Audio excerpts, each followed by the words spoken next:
दोस्तों नमस्कार। मैं दरभंगा बिहार से और अभी हैदराबाद में हूँ। और आप लोग कैसे हैं? प्रभु का कृपा होगा, आप लोग भी अच्छे होंगे। मित्रों, हमारे हिंदू धर्म के पर्व में बहुत सारे पर्व बीतते जा रहे हैं, कुछ आने वाले हैं। जो बीत गए उनका आनंद हमने लिया, जो पूजा आने वाले हैं उनका बेसब्री से इंतज़ार है। और हर साल की भांति बस भगवान को यही कहते हैं कि हर व्यक्ति को आप प्रसन्न रखिए, कहीं से भी अप्रिय घटना सुनने को नहीं मिले और हर कोई आनंद पूर्वक जो है हर पर्व का आनंद ले। मित्रों, कुछ ऐसी व्रत और त्यौहार हैं जो धीरे धीरे धूमिल होते चले जा रहे हैं। धूमिलता का मतलब हम उसका आनंद लेना छोड़ दिए। कहीं वक्त का अभाव है तो कहीं जो है हम उस चीज़ को नहीं देख पा रहे हैं। मित्रों, बिल्कुल आप लोगों को पता है कि कल तीज और चौड़चन का व्रत था और तीज और चौड़चन के व्रत के बाद आज गणेश चौथ है। मतलब आज अगर रात के समय अगर मतलब चौथ रहता तो आज जो है चौड़चन होता और कल जो बीते दिन थे वो तीज रहता। लेकिन क्या था, कल रात में ही चौथ का प्रवेश हो गया तो रात को ही हम लोग चौड़चन मनाए थे। और आज जो है दिन का पूजा गणेश जी का है, तो बहुत जगह जो है गणेश पूजा बहुत ही धूमधाम से मनाया जा रहा है। मित्रों, और कल जो है ऋषि पंचमी है। तो मित्रों, ऋषि पंचमी ऋषियों का पूजा है।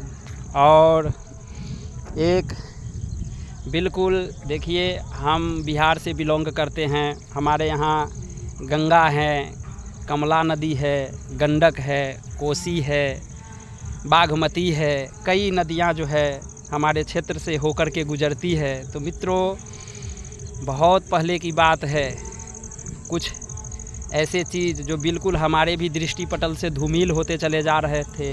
तो मैंने सोचा कि वीडियो के माध्यम से आप लोगों के साथ भी उस चीज़ को शेयर करूं।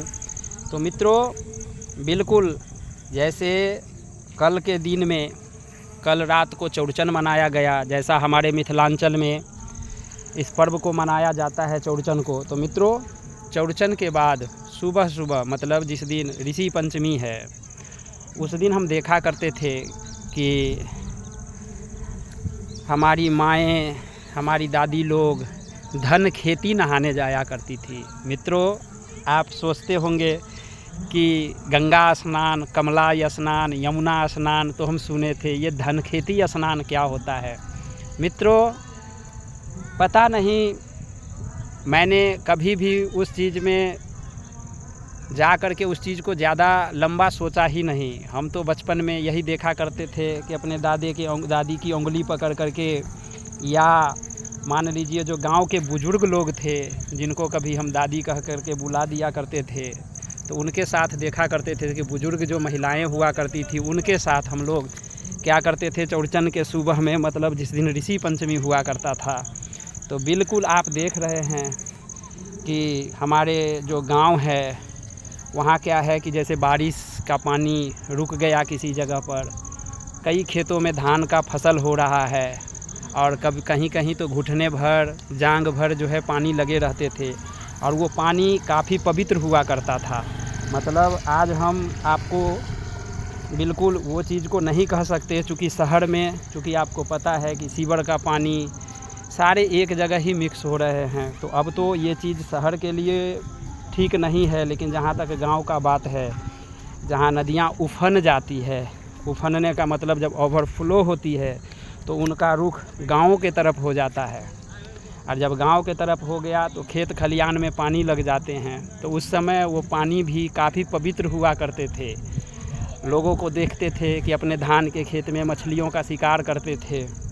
और मित्रों, घर से दूर वही बाध और वन, हम लोग बाध वन बोलते थे, वहाँ जा करके वहाँ स्नान करके उसी धान के खेत में, मतलब जहाँ थोड़े थोड़े पानी लगे हुए हैं, तो देखते थे कि उसी में स्नान करके और फिर वहीं पर जो है ये जो पूजा चौड़चन का जो प्रसाद हुआ करता था, पूरी है, ठकुआ है, चाहे पकवान वगैरह जो भी है, तो देखते थे उसी खेत के किनारे पर स्नान सबको करा देती थी, खुद भी स्नान करके और फिर वहाँ जो है वो भोजन के रूप में हम लोगों को वही प्रसाद दिया करती थी और हम लोग खा करके फिर वहाँ से घर आते थे। और वो था धन खेती स्नान। तो आप लोग अगर वास्तव में इस चीज़ के बारे में जानते हैं तो कमेंट कर के बताइएगा कि आप लोगों को भी इसका पता है कि नहीं है, जो स्नान ऋषि पंचमी के द्वारा घर से दूर बाध और वन में किया जाता है। धन्यवाद दोस्तों।